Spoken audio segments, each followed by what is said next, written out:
عظیم تاریخ کو الطاف حسین جو تھے وہ اپنے تمام کاروبار جو ایم کیو ایم کا تھا جو سیاسی اس کو سونپ کے سمجھ لیں کہ وہ پاکستان سے چلے گئے تھے اور رابطہ کمیٹی ایک تشکیل دے دی تھی انہوں نے، تو اس میں عظیم تاریخ یہاں چلے تھے۔ اس کے بعد ہوتا یہ ہے کہ عظیم تاریخ یہاں جو ناراض گروپ تھے ان کے، جو ناراض اس زمانے میں ایم کیو ایم حقیقی والے ناراض ہو گئے تھے، اور ایم کیو ایم کا ہی ایک اور گروپ بھی بن گیا تھا جس میں ہمارے حاجی شفیق الرحمان صاحب تھے جن کی کوٹھی پی سی ایچ میں تھی۔ انہوں نے بھی یکجا کرنے کی کوشش کی۔ عظیم تاریخ جو الطاف حسین کے ساتھ بنیادی رہنما تھے، ایک معتدل مزاج کے، پڑھے لکھے، ایک جہاندیدہ رہنما تھے، انہوں نے ان سب کو بٹھایا۔ اس میں یہ ہوا کہ جو عناصر یہ چاہ رہے تھے کہ جناب آج ایک دوسرے پہ الزام لگا رہے ہیں، اب جیسے ایم کیو ایم جب بنی تو ایم کیو ایم حقیقی نے ایک الگ دھڑا قائم کر لیا۔ ان کو اینٹی گروپ کہا جاتا تھا کہ جو مخالفت کر رہا ہے الطاف حسین، تو اینٹی گروپ کرتے کرتے وہ یہ نام پڑ گیا ایم کیو ایم حقیقی گروپ، باضابطہ انہوں نے اعلان کر دیا پریس کانفرنس کر کے۔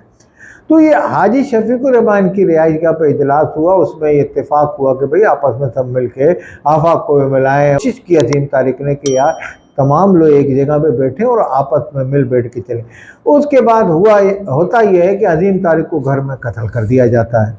وہ قتل کرنے میں اس پہ جو الزامات لگتے وہ بھی ایم کیو ایم کے کارکنان پہ لگائے جاتے ہیں کہ بھائی وہ فلانے پیرے دے رہے تھے، فلانا پیرا دے رہا تھا، فلانا۔ اس میں جو قطع برنام ہے وہ جیسے آج آفاق احمد کہہ رہے ہیں، ایک اپنے انٹرویو میں کہہ چکے ہیں کہ مصطفیٰ کمال وہاں کنڈی کھولی، کافی سوشل میڈیا پہ کنڈی کھولنے کا آیا۔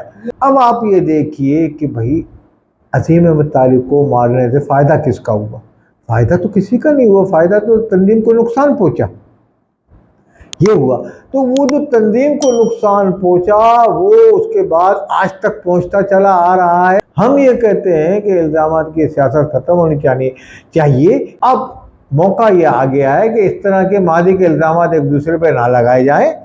جو سیاست کر رہا ہے اسٹیبلشمنٹ کا، پاکستان میں ہر سیاسی تنظیم کے اندر ان کے آرمی بندے ہیں، وہ سیاستداں ہوتے ہیں، نرم گوشہ رکھتے۔ آرمی سے کیوں نہ تعلقہ رکھے؟ پاکستان کی آرمی ہے، پاکستان سے ان کے روزمرہ کے مسائل ہیں۔ اقتدار میں آنے کے بعد تو آپ آرمی سے بات چیت کرتے ہی، تو رہنا چاہیے، مگر نہ آرمی کو سیاسی امور میں مداخلت کرنی چاہیے، جیسا کہ اب ہمارے موجودہ آرمی چیف نے اس پہ کاربند ہو گئے اور وہ نظر بھی آ رہا ہے ایسا۔